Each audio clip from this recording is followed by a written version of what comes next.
ɓiɓɓe fulɓe andu diine maɗa fedde heblo sukaɓe Afrique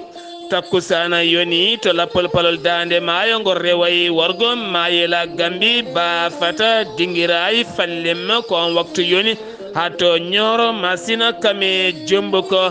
ene jiya e gardidi kabruji mena tambiɓe nden kay kisal maje kadde leydi Maroc ɓe kolliti ñalawma hankoɓe nangui kene tolno temedere capanɗe tato e tato Sénégal naɓe iwnoɓe to leydi Sénégal yiɗɓe yaade ton to Espagne to leydi Mauritanie bateau jagorɗe hanke gardugol hoorejo leydi ndi ɓe toɗɗima cukko koninke taw ganduɗa ko koninkoɓe faggudu walla mbiyen dadiɓe hinde faggudu leydi ndi ma en ketto sawtawol musidɗo men Alhassane Oumara Mbodja to leydi Mali hanki heeɓi piyanɗe jonɗe no fewi nder région mo Tombouctou ha ton to Moura caggal mum noon laamu ngu holliti oɗo saaha ɓe goni koye contrôle to leydi Niger armée leydi ndi holliti yaltini dingiral haare ko heewe seɓɓitiɓe joguitiɓe armée ji taw koye région ngaji leydi ndi e nokkuji certuɗi to leydi Burkina Faso wonande capitaine Ibrahima Traoré laamu mum hollitiɓe daɗi e kuddata pewjanoɗo ɗum ko hecciyanke officier ji nayyi keeɓi nanguede hen kabruji men ma naw en hatto Côte d'Ivoire Gabon Bénin ma en jahat to Maroc Algérie kame joolama jaɓeri musidɓe tedduɓe woto godde joni jañoɗen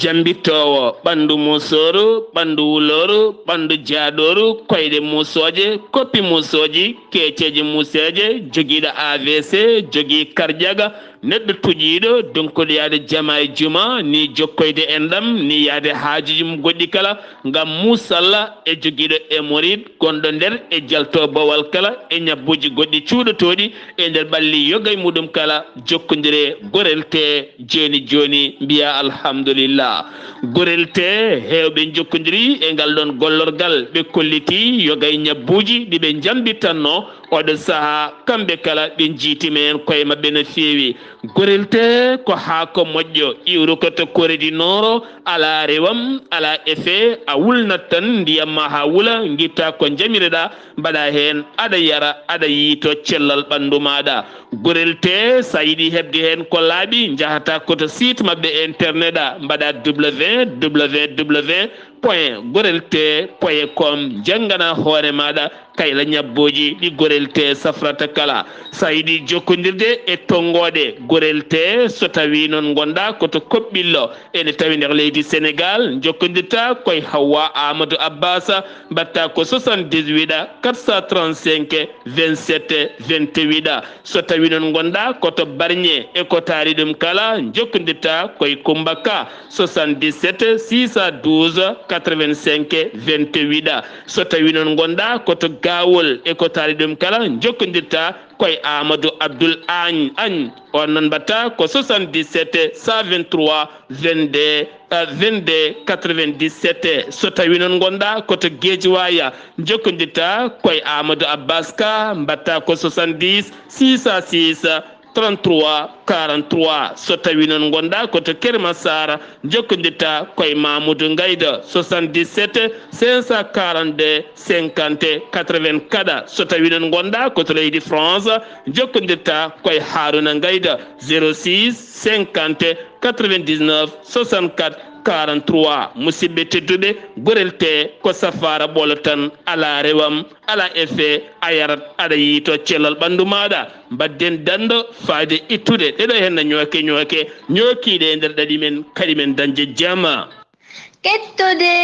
kaburuji mon e ɗemngal pulaar Afrique Asie Europe Amérique Moyen-Orient Océanie jam ñalle mon musidɓe tedduɓe naasaande nogase jeetati silto hitande ujune ɗiɗi e nogase tati yonti kumpital mene ɗemngal pulaar ɗo yeeso haalirde he ko musidɗo mon giɗo mon sehil mon Sar Abdullaahi Saar to karallagal weltare TV ko musidɗo mon Saydou Abouba Diaynde weltare TV weltare ɓiɓɓe fulɓe ene juuro dendagal gure men jumaji men jamaji men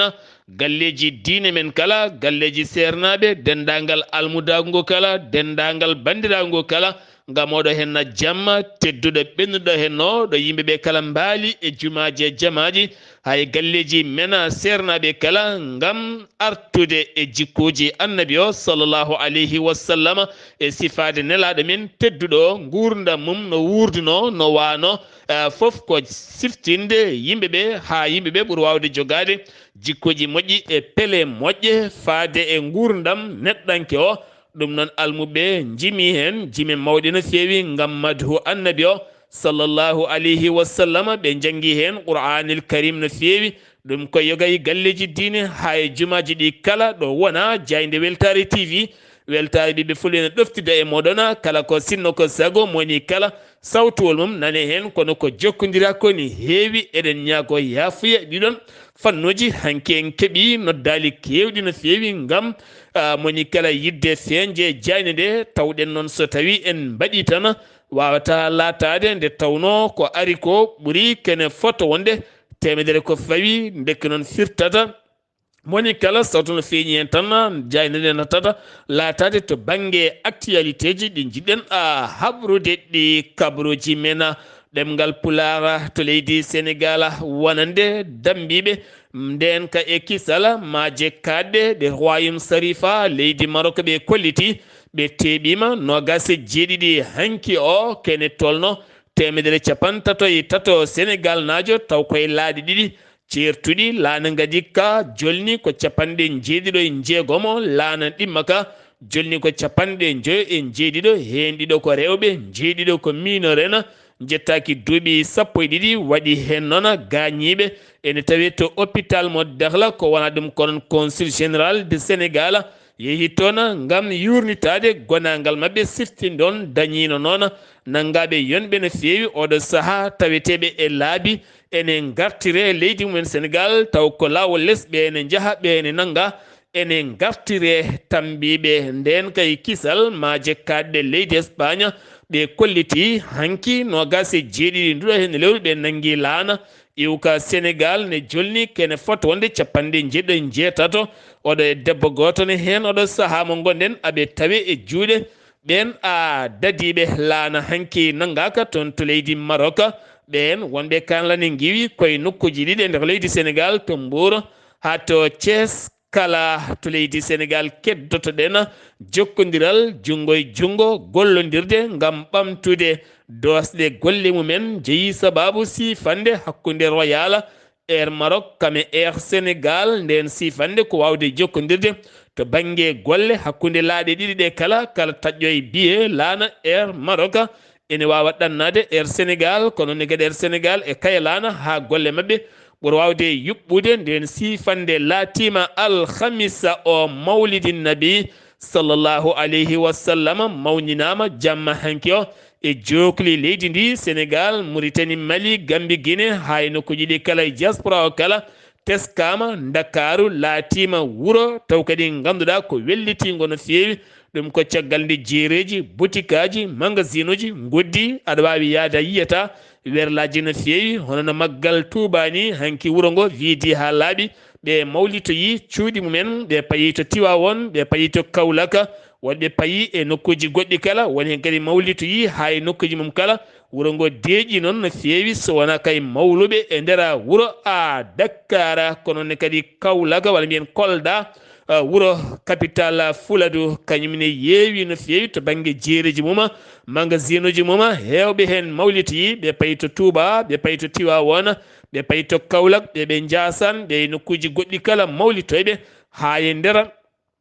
gure Fuladu tawete toon kala gam teskede mawlidin nabi sallllahu alayhi wa sallam so ari hewɓe ne kewi yillitoyade gam juuroyade koreji mumen e ruttitade e enɗam mumen kala gam mawlidin nabi sallallahu alayhi wa sallam to kawlaka wonande ɓen doctoreɓe waɗoɓe pistage ko fate banggue yurnitade ñabbuji cuuɗotoɗe ɓalli yimɓe e nder balɗe tati tan ɓe koltisima kene fota wonde 50 neɗɗo moɓe ƴewdi tawa ne jogui ñaw biyeteɗo tuberculose eɗen gandi tuberculose ko ɗojjo musgo hamnigo jom wona seɗade ene ɗojja sattugo ne hakto kakte ɓutta no fewi teni ko ñawa jawɗo habde no fewi oɗo hen suka gorko won nottorto ko Mamadou Ndaw duuɓi 26 mo yarata kono ko gandi mawdi ƴoƴandi ko fate banggue kayitaji jibinande ha fayenma carte d'identité passeport toon to Touba o hoɗi ɗum woni ko nanguira omo fewnana yimɓe taw kadi ko kayitaji jibinande fenade taw kadi ko carte d'identité fenade passeport tawa kadi wo jokkodirani e mairie mo Touba ko wona ɗum ko kadi wona agent gollotoɗo e ko fate banggue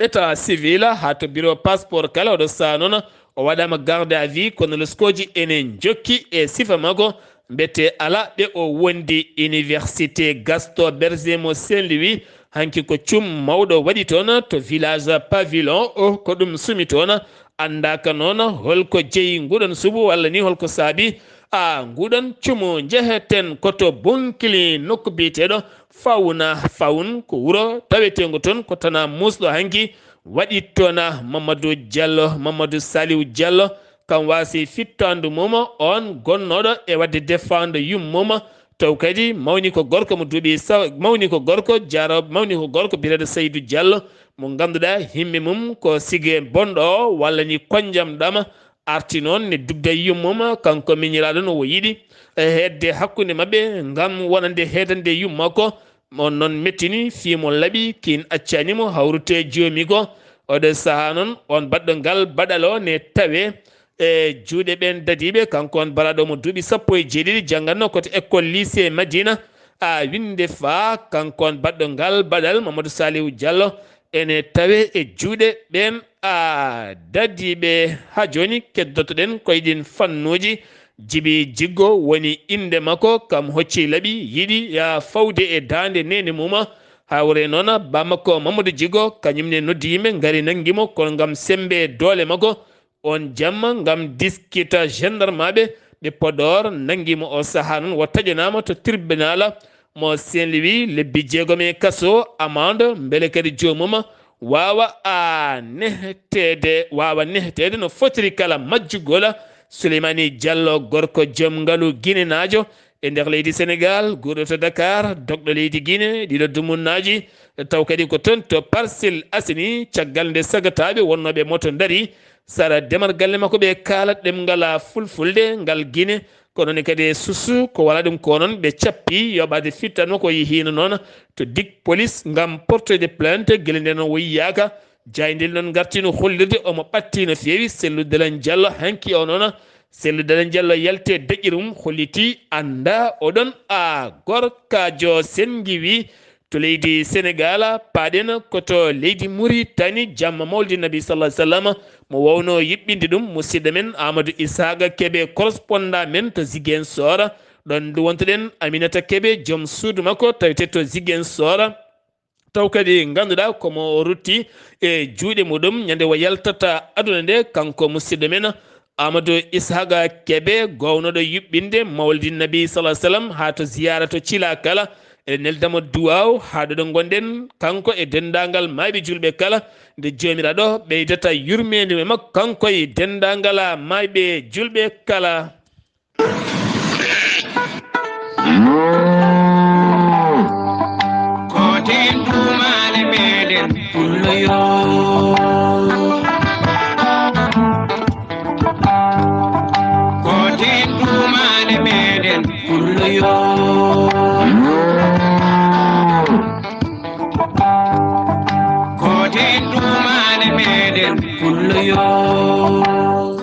So en giwi leydi Sénégal paɗen koto leydi Mauritanie to leydi Mauritanie batu jagorɗe hanke e gardugol hoorejo leydi ndi ma en ketto kabruji men gendi leydi Mauritanie musidɗo men Alassane Oumar Mbothia jaam hiire maɗa.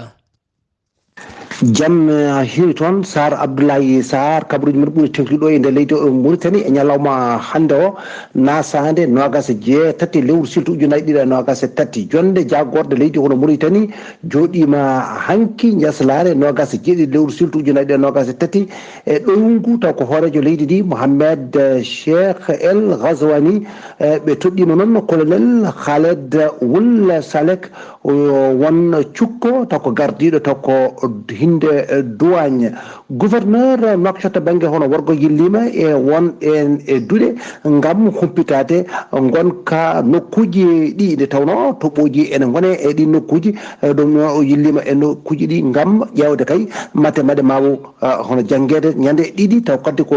yorkoma ujunaji ɗiɗi e nogas e tati leydi hono Mauritanie jagorgal ko fatti hono ndenka taw ko leydi hono Mauritanie wawi kadi hono juɓɓinɗo ñande mobare nogas jogom lewru silto ujunaje ɗiɗi e nogas e tati ɗo e nder Nouakchott ko wiyete collègue ɓuuri kay wawde kay ƴewde ndenka ɗo e nder leydi Mauritanie hani e darde ulama en ɗo e nder leydi hono Mauritanie riwtude hono seɓɓitegal e ɓen kadi ko terroriste en ɓe mbawi noon hoɗo uddidde ɗi ñalawmaji taw ko collègue on kolaɗo kuuɓal taw ko jagorgal ko fatti hono ndenka ɗo e nder leydi hono Mauritanie général de brigade Souleymane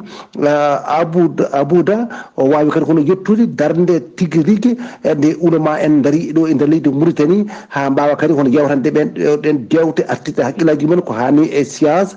ko wawde ɗin laabi hono muyodiral hakkude mumen e wawde kadi wadde ɗen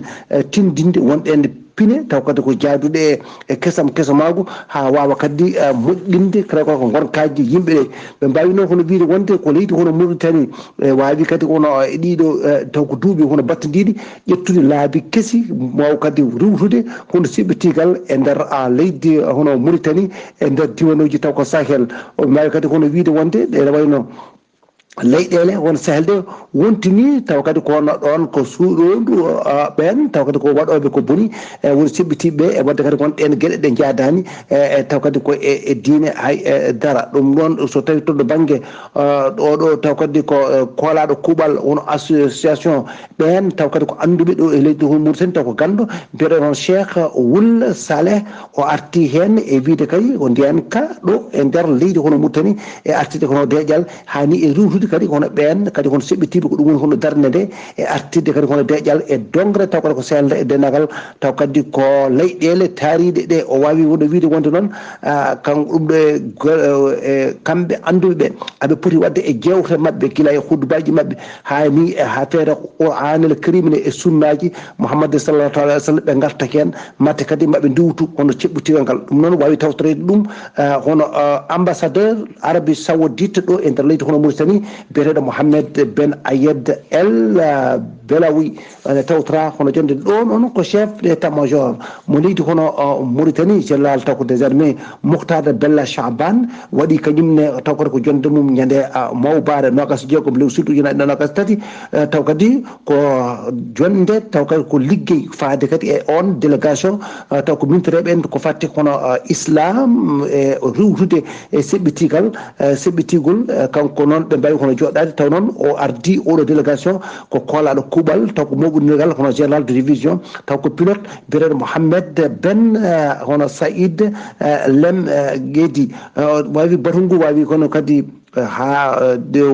hono miijade e cadre oɗo taw kadi ko ardeɓe kay ɗo e nder jillu leydi Mauritanie ha mbawa kadi ko wadde kadi liggueji mabɓe ko fadde kadi e haaldude e wawde ƴettude hono peeje taw ko kese taw koye haqqilantagal ha wawa kadi wadde jokkodiral mawgal no fewi hakkude état major général des forces armées e secrétariat mabɓe général de la coalition haɓe ɓe en peeje wawde kay hono moɓodirde e wawde reftude seɓɓitigal e nder hono dongre nde wawi hono tawtorede ɗum hono général biyeteɗo Habiboullah Wul Ahmedou taw ko kañum woni chef de l' état major général des forces armées mo leydi Mauritanie wonde hono adjoint ko général Mohamed Val taw ko biyeɗo rais wonde hono directeur de l' administration centrale du matériel relevant kanko de l' état major général des forces armées kanko kadi woni secrétaire général ɗuɗon jaggoto taw ko fatti onon nden ka leydi Mauritanie biyeteɗo biyeteɗo hono Souleymane El Bou wawi hono tawtorede ɗum hono ɓen kadi to banggue ɗiɗo délégation ngaji ɗiɗi towɗi hani e ɓen taw kadi ko armé ɗo e nder leydi taw ko garduji towɗi no fewi mbawi kono tawtorede ɗum ɗo ko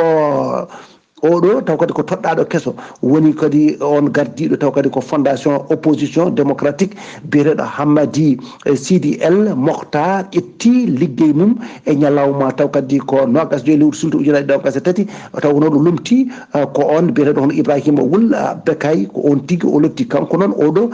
biyaɗo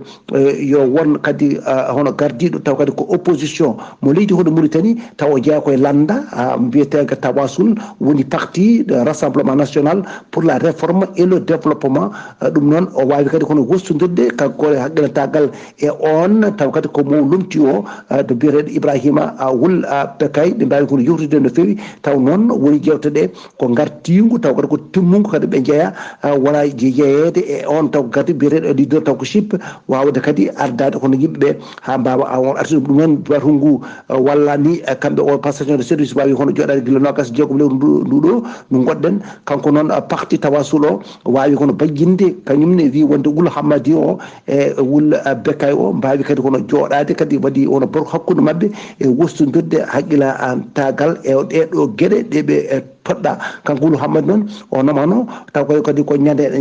jaslare ɓennuɗo taw kadi conseil constitutionnel wawi kono kadi toɗɗademo taw kadi ko 4e ko chef de l'opposition taw ko démocratique ɗo e nder leydi hono Mauritanie ɗo noon hande Sar Abdullaahi Saar e nder wertago leydi Mauritanie ha ɗo ni e lamorgo hono leydi hono Mauritanie ko dey ko jammaji mantuɗe hono nelaɗo men Mouhammad sallallahu taala sallam ɗum noon kala jamaji ɗe garɗa ma nan daade taw koto ko belɗe taw ko daade gueloɗe enen jima enen jaara enen jarfa oɗo nelaɗo men Mouhammad sallallahu taala alayhi wa sallam enen mbiya noon kadi dendagal hono kisal ɗum noon yo wonema ko kanko e dendagal hono yiɗɓe mo ɗum noon e taw ko ummatul islamiyatul taw kadi ko ɓen taw ko julɓeɓe foof ɗon goni e nder windere e nde foof nde Allah waɗantoɓe no moƴƴere enen mbiya tan yen battini mo wuuri en ɓeydi en usaki e diine men wonno koye dande Assane Oumar Mbodj gam weltare ɓiɓɓe fulɓe andu diinema fedde heblo sukaɓe Afrique ayawo weltare TV.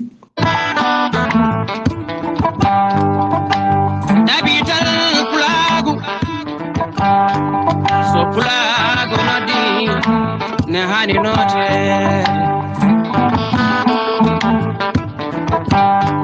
fulɓe ndeten wonana do goto jiɗen yummo jiɗen ba sabu sen dentari hay hunde en gonata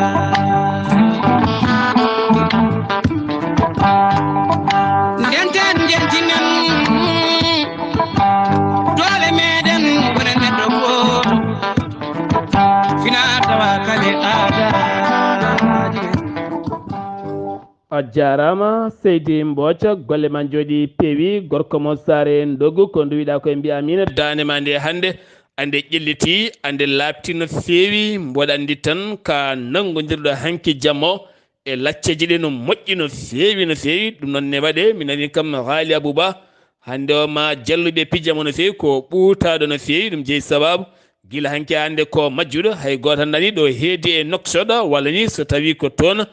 to luksay ba gorgola ɗum noon ɓaydan kam Allah walli a ɓifti dande ma nde labti no feewi ƴeewa saɗa wawi andude holɗo heedani meɗen sengiwi to leydi Mauritanie paɗen koto leydi Mali région de Tombouctou armée leydi Mali holliti hanki heeɓi jangu sanga 9h30 to nokku moɓe mbiyata Acharan 35 kilométre hakkude Tombouctou koye lawola Tombouctou Gundama kamaɓe ministreɓe o widira pa armée leydi ndi dañi noon fiyande mawde wande toon kono en keɓani taw andude holno fiyande yaari mbete waɗi hen yaltuɓe ɗuno walla gañiɓe hen armée leydi ndi hollitino hanki o hunde kala woni koye lawola ala kala ko keɓɗen hen ko laaɓi ma en gartoyi so en keeɓi hen ko laaɓi fiyande wonde koto naara waɗɗani keerola leydi Mauritanie hakkude mum e leydi Mali ndenne kadi ala ko keɓɗen hen haydara kono kadi armée leydi Mali holliti hanki jamma sanga juulal gueƴe heeɓi kadi fiyande mawde no feewi toon to Moura nden fiyande kadi ɓe goni koye contrôle oɗo saaha mo gonɗena konen keɓani hen andu taw ko laaɓi ma en gartoy hen so en keɓoyi ko ɓuuri hen labde poste police mo koro tonne kadi koko yana ñande nogas e jeeɗiɗi sanga 1h jamma fayenma 2h ɗum noon ko worɓe joguitiɓe gaari liiƴe dow mabɓe dañi noon tato gañiɓe hen hen goto ne tampina fewi matériel uji kewɗi dañi bonde hen wi armée leydi Mali fama to Kadiolo tonne kadi ko agent police goto gonnoɗo e golle muɗum Kadiolo noon tawete koye région mo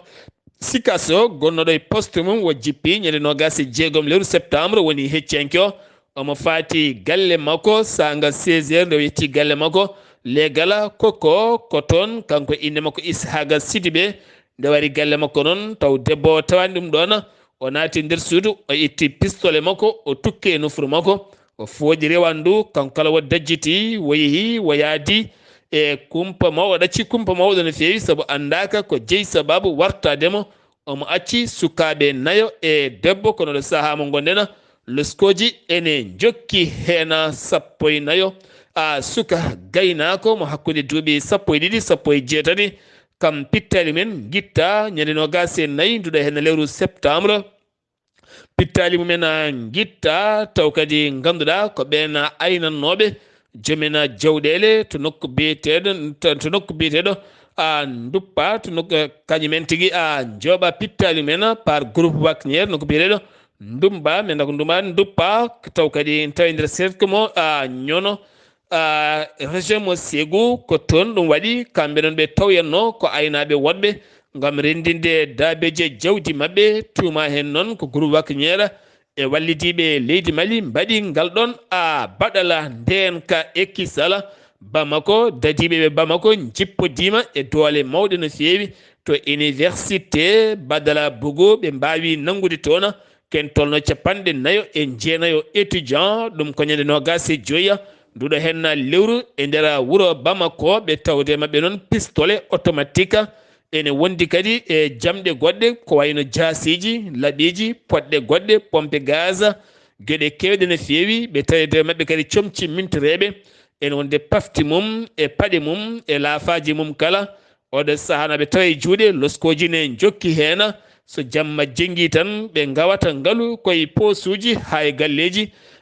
jananɓe ɗum noɗo saaha laamu ngu ne jokki hen losko manggo no feewi to Guinée Conakry jagorɗo jangde leydi ndi wo holliti wonande recrutement mo wanno ko fate banggue enseignement leydi ndi kene fota wonde 16 ujunere temedde jeeɗiɗi e capanɗe jeegomo ya tato taw ganduɗa ko ɓen heɓɓe diplomate uji mumen kene wona ujunere e temedde joyi e capanɗe nayo e jeenayo tawama jogui ko faux diplôme diwama e nokkuji mumen hakkikiɗe hanki o walla mbiyen ñalawma hanki o ko cargo mawɗo laana militaire mawka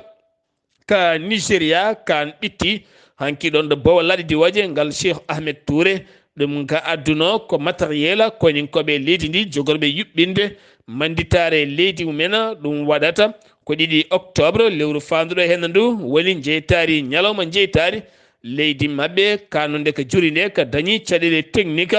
jeeyi sababu noon on ñalawma kala no woruno haylana goota jippaki ɗon sengi wi to Côte d'Ivoire koto Bénin paɗena gouvernement mo leydi Bénin subaka hande o porte parole mabɓe Wilfried o holliti ko jayndeli jaltini ko wodani wiyede kay base koninkoɓe leydi France o sahane tawe e nder leydi mabɓe ngam oɗo saaha tonɗude leydi France wawa yongade leydi Niger holliti ɗum wodani hande teni kadi holliti ɗum wodani janggo paɗena koto Niger to Niger armée leydi ndi ɓe kolliti nder région mo Tilaberi ha famato Tahawa Kame Marada ha famato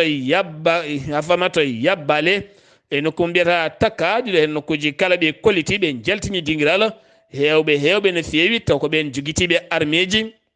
e kala saaha waɗannoɓe janguji mumen ɓe kollitani noon limorde no foti Niger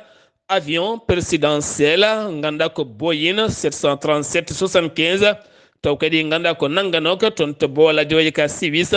ɗum ko guila tan kuddata o wanno ka accitama ka arti e nder leydi muɗum holliti ɗum noon ko laamu a transition leydi ndi Burkina Faso gouvernement leydi ndi lawɗi ni wonande wona officier ji yinnoɓe derguidde laamu capitaine Ibrahima Traoré ɗum ko heccanke o wonno ha ganda sukaɓe hewɓe jippi e booli Wagadugu kolliti so tawi kay kuddatane waɗa yo pittali men guitte hade capitaine o nanguede ko wona ɗum ko noon kene fotta wonde officier ji nayyi mbiyama teɓ oɗo saaha mo gonɗen ko fade banggue renseignement leydi ndi service muɗum ene jokki yillade ɓen tumdaɓe hen siftinde wonata tan ngol gotel capitaine Ibrahima Traoré talnede to banggue ɗiɗo hen sifaji kono kanko Ibrahima Traoré o holliti darde makko ko addude jaam e kisal e nder gendi leydi Burkina Faso ha Burkina Faso hepta hoore muɗum sen giwi to Burkina koto Côte d'Ivoire nokku biyeteɗo duwe kuwe ne tawe e nder leydi ndi ko taxi brousse donga ɗum ko gaz ko haɗano e nder leydi ndi ha hande hewɓe ne mbaɗa ɗum jeeyi sababu no fetti fusi yaltini jeygue manggue no fewi ne julno yimɓe joyo cumi hen ha ɓawli kuƴuma goni koye safara kono ɗo saaha koye cumu manggu ɓe teska to leydi Gabon hoore jagoɗo leydi ndi hanki holliti wonande maɓe noddu dialogue national e nder leydi ndi kala yontere fande debbo e gorko suka e mawɗo laamaɗo e laaminoɗo kala ma nodde kamɓe kala ɓe jooɗo gam yewtidde ƴewtade caɗele leydi ndi e ko yaltinta leydi ndi e caɗele gonaɗe ɗe Ali Bongo Ndimba heeɓi deux plainte taw portimo plainte ko gonnoɗo sarɗi yanke biyeteɗo Zibi mo ganduɗa duuɓi 6 omo weddi ɗum e kaso omo yejjiri ɗum plantoji ɗi noon koɗi nayyi hen goto ko France goɗɗo ko Londres goɗɗo ko Amérique goɗɗo koye pelle daraniɗe haqqe innama aade Ali Bongo kame joom suudu mum Sylvia Bongo woni e o porti plainte paɗen ko hakkude Maroc kame Algérie wuli jaw no fewi pooɗe ndure ɗum ko hecciyanke o toon to jooɗorde fedde gotago windere kan haalano ari koye leydi mbiyetendi Sahara occidental ndi ganduɗa 80 kala temedere woni koye nder leydi Maroc koye nden hettere woni poɗodiral manggal no fewi kan haala noon koma loni ɓitti hakkude ɗen jagorɗe kay poɗodirɗe kaɗon a haala to joolam jaɓeri leydi Russie jofima peɗoli Ukraine heeɓi balle iwɗe Londres ha fayma to Washington ɗum ko caggal nde Ukraine waɗi fiyande mum mawde no fewi to nokku mo mbiyata Crimée ko laana mabɓe mawka taweteka to maayo ɓalewo ñande nogas e ɗiɗi nduɗo hen lewru haaɓe kolliti ɓe duppi ɓe ndergui toon général goto o joofi peɗeli noon so tawi ɗum laatima kankone ko kollirowo ko jogui ko Poutine hollitino wonande Recep Tayyip Erdogan hoorejo leydi Turquie omo heeɓi kanko Poutine yaltinde céréal ngam wallide leyɗele kewɗe kono kadi wonata koye dow sarɗi fandare makko nde komo totte ɗum ha timma jeheten koto république di Haute-Karabakh ɓe jaltini hande o ɓattake ɓe kolliti ñande 2 janvier 2024 ko nden ɓe jiiɗi aduna kala heptinaɓe ɗum ko caggal fiyande bonde nde ɓe mbaɗi toon to Haute-Karabakh wonnoɓe toon ɓe kala nde geggata jaltinokko ko hettere mabɓe hewɓe hen noon geggi payi toon to Armanie ko wona ɗum ko noon Azerbaïdjan tuumi Armanie hutorade doole faade banggue ɓeena réfugié ji dogoɓe guila to viol haade fiide yimɓeɓe ɓe noon jeddi ɗum ha memi leydi ko wona ɗum ko hoore jagoɗo Armanie eurima windere nde yurnitto ɗeɗo hen gueɗe guila wontude caɗele goɗɗe musidɓe tedduɓe ɗum ɗo hen wonno kabaruji garanɗe kekiɗe hande oɗo yeeso haalirde he ko musidɗo moon guiɗo moon sehil moon Sar Abdullaahi Saar kettima laki jaam yo jaam Allah hiranena